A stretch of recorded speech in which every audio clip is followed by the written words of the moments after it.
everybody, how's it going?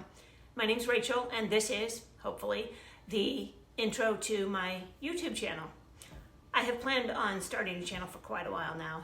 I have even redone this intro a dozen times or more because my brain's just kind of all over the place with what I want to do with it.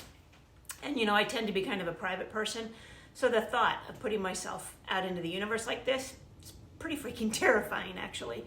But I decided that if I can just help a single person, I will be happy. So I'm just going to jump in and we'll see where it takes us. I wanted the first video to actually be a little bit of an introduction to who I am and why I'm starting this channel, so that you know right off the bat what my motivation is. I know that most channels I've watched don't seem to do that, but I kind of feel like I should. I have spent a lot of time over the last few years looking for someone like me, if you will, for some motivation and encouragement. And I've never really found what it is that I was looking for. By like me, I mean a 50-something breast cancer survivor, talking about what they do to stay healthy and happy and get stronger and, hopefully avoid a recurrence, or in my case, another recurrence of breast cancer. I went looking for ideas and hope from other cancer survivors who were further into their journey than me, not just the bad stuff. And I didn't really find anything that resonated with me. I did find a lot of people out there telling me what they thought I should or shouldn't be eating or doing. But what I didn't find was someone who had been in my shoes, talking about all this stuff that I was just trying to figure out. To me, it's a completely different perspective. And I wanted to hear it from someone who had walked my path. Most of the people that I found sharing their journey did it through, the obvious treatments, whether that's surgery or radiation or chemo or all of that.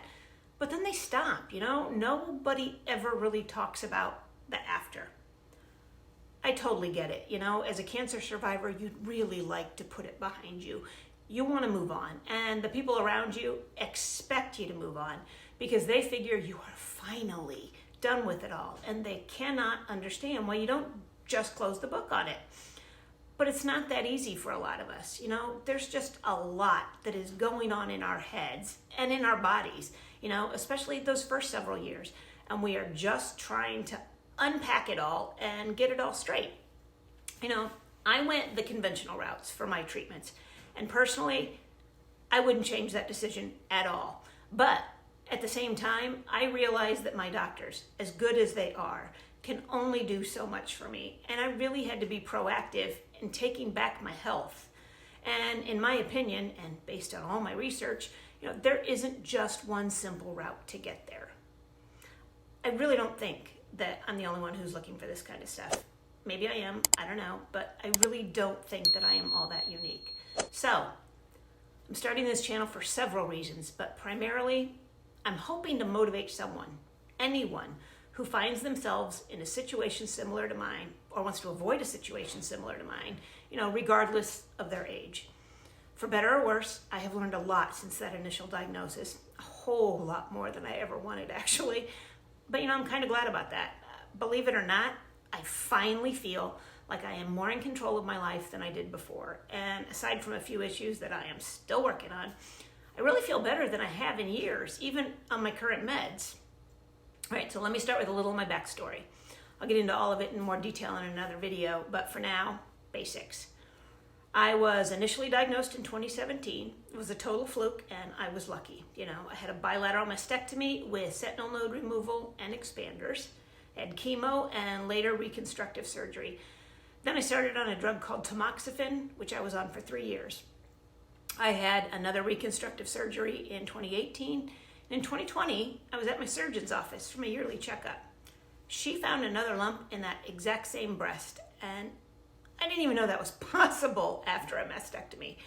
But there I was, So, after more biopsies, more MRIs, more surgeries, this time around with lymph node removal, radiation, and lots of complications, all in the middle of a freaking pandemic, I started on an oral chemo and a drug called an aromatase inhibitor. I am almost done with the chemo, and I think that I will likely be on the aromatase inhibitor for, several more years. I will tell you what, a cancer diagnosis itself is scary, of course. But for me, it was a total sucker punch, but a recurrence, it's a total bitch slap, forgive my language. The first diagnosis scared me, of course. But it was all kind of surreal, and I felt like I was on autopilot going through it all. My recurrence, though, it might have scared me a little bit, but mostly just pissed me off, I really thought I was doing everything that I was supposed to be doing. So how the hell did this happen? If you've had cancer, you know that we all seem to be reaching for that 5-year cancer-free milestone. I'm not 100% sure why that's the number we get hung up on. I know it's partially a statistical survivability thing. I just knew that I wanted to get there, and I was absolutely sure I was going to.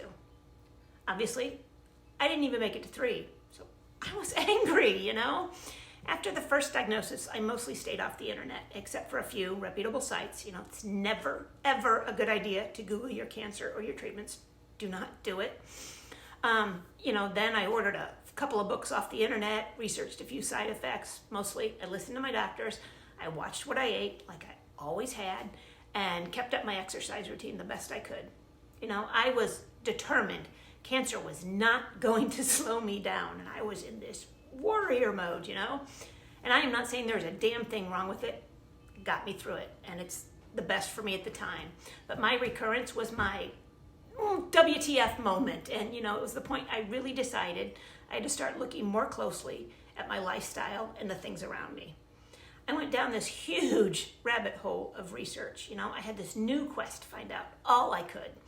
I started asking a ton more questions. I checked countless books out of the library, ordered even more online, podcasts, documentaries, research papers. I still do it all. It is my new hobby to absorb everything that I can, anything I could think of, and one thing just led to another. I have researched foods and diets, inflammation, what causes it, what can it lead to, how do I get rid of it, which led me to gut health, which led me to the immune system, which led to sleep and stress and mental health. Like I said, rabbit hole. It is a huge rabbit hole. I specifically remember being told before my diagnosis, way back when, that I only had a 4% risk of developing breast cancer. I had no family history. I have a big family, so, I wasn't at all worried about it. I was never told about certain other risk factors, but I'll get into that later. I got my checkups and my mammograms every year, and I was doing everything that I was supposed to be doing. I was eating well, I thought. I was exercising every damn day, I was watching my weight. I didn't smoke, didn't drink all that much. Sure, I was stressed, but isn't everybody? I didn't sleep well, but I just attributed that to the stress and work and being a mom. I had aches and pains, of course, but isn't that just part of getting older? I was just meandering through my life, doing what all the experts said I had to do to be healthy. Cancer was my rude awakening, and in hindsight, kind of grateful for it because I feel really good now. Good enough that I realized that I felt like crap before, and I thought it was feeling normal. Would I skip it all if I could? Abso-freaking-lutely. I'm not insane, but I can't, so I had to learn from it. There is this clarity that comes with a cancer diagnosis that is actually pretty freeing in a very, very sucky way. It's really a clarity that I wish everyone could experience, without the cancer part. Between the massive reality check and the treatments and all the research I've done, I have learned so much, and I'm hoping that I can help or just enlighten a few people out there. I'm going to start here with a few statistics. Did you know, probably did, that 1 in 8 women will be diagnosed with breast cancer in their lifetime? 1 in 8. The majority of women diagnosed, about 80% of us, are over the age of 45, but more and more women are getting diagnosed at an earlier age every year. Cancer is the number 2 killer of men and women in the United States after heart disease. And based on current data that's out there, over 40% of people, both men and women, will be diagnosed with cancer of some kind at some point in their lifetime. Over 40%. That is a scary big frickin' number. And that is almost half of us. And that in itself should be enough motivation to pay attention to what we are doing to ourselves. And those numbers are predicted to keep going up. I feel like I am hearing weekly that somebody I know has been diagnosed with cancer. And I am betting at this point, everyone watching this has been touched by cancer in some way. You know, whether it's yourself or somebody you love. Don't you wonder why it's happening so often? I do. Every single time I hear of someone new being diagnosed. It doesn't even surprise me anymore. You know, it pisses me off, but sadly, I'm not surprised. Ever. Unless it's a child. That I just do not understand. You know, I don't think we're just getting better at detecting it, although that is a part of it, you know. But I really think that a lot of this is preventable if we just knew some of the facts. I'm sure I will catch hell for that, but I don't really give a crap, you know. Walk in my shoes and then we'll talk. Statistics aren't the important part of what I've learned, though, although they are eye-opening. I have learned so much about nutrition, you know, what it can do for us and what it can do to us. You know, it's amazing how what we eat and what we do affects so much of how we feel. But what's even more amazing to me is how we don't attribute how we're feeling to what we're eating and what we're doing. You know, it's amazing. I've learned a lot about other people and compassion and friendship. I have learned a lot about myself. I have learned to appreciate so much more in my life. You know, I traded in all my pennies for quarters or dollar bills, if you know what I mean.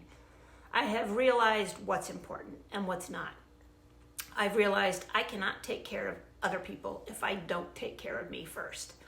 I don't sweat the small stuff anymore. You know, I totally stay out of the drama, and I know that keeping up with the Joneses is bullshit. And I just don't even try anymore, you know. All of it affects our health, you know, and that's going to be the foundation for this channel. You know, I'm not saying any of this is going to cure anyone's cancer. I'm not a doctor or a dietitian or a nutritionist, but I'm also not trying to sell anybody anything. I am just a research nerd with a vested interest in this topic, and I'm hoping that my experiences can help somebody out along the way. I'm not saying that I know everything or that my way is the way. I am just throwing info out there that I have learned to hopefully ignite a spark in somebody to figure out what works for them.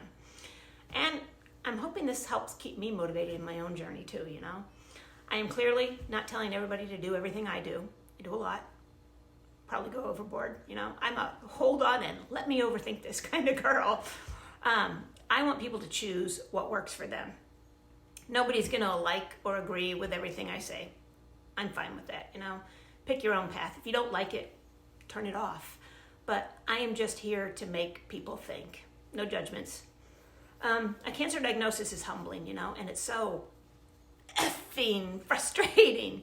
You realize you can't control everything. You know, your world gets turned upside down, and you get the reality check of a lifetime.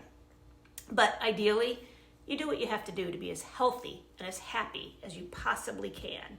And hopefully you come out of it a better person. You need to work with your doctors, at least in my opinion, but you can't rely on them for everything. They are doctors. They are not God. They're not with you every day. They don't know everything. And a good one will be the first to admit that. You know, you've got to be proactive in taking care of yourself. I consider myself really, really lucky. Not lottery winning lucky, damn it, but still lucky. I have got a great circle of friends and family, a fantastic healthcare team. I've got the time and the ability to do a lot of research, and I've got a freakishly dark sense of humor, you know, and that has actually carried me through this. I consider it a true blessing. You'll likely see a lot of it. The way I look at it, I have been given an opportunity that a lot of people don't get, and I just want to make the most of it. I've got a whole new perspective on life and health, and I'm really grateful for it, and I just want to share it. I am not 100% sure where I'm going to take the channel, but I know that I want it to be helpful, mostly positive, but also realistic, a little entertaining, obviously. You know, it'll probably be heavy on the sarcasm because that is just me. It's kind of all I know. You know, I've got some ideas, things I want to do, where I want to go with it, and people I'd really like to talk to. So we'll just see what happens. If it sounds remotely interesting to you and you want to come along for the ride, consider subscribing. But what is most important to me If there is anyone that you know that you think might be motivated by this, please consider sharing it with them. And if there's anything you want me to talk about or anything you want to know, let me know in the comments. I think I've given you enough of my why. Hopefully it wasn't rambling and boring as hell. I appreciate your watching it and sharing your time with me. It's probably way too long, and you didn't have to watch it all. So if you made it this far, thank you. We'll talk again soon, and fingers crossed, I will put something useful out into the universe. In the meantime, keep your head up and take care of you. See you soon. Bye.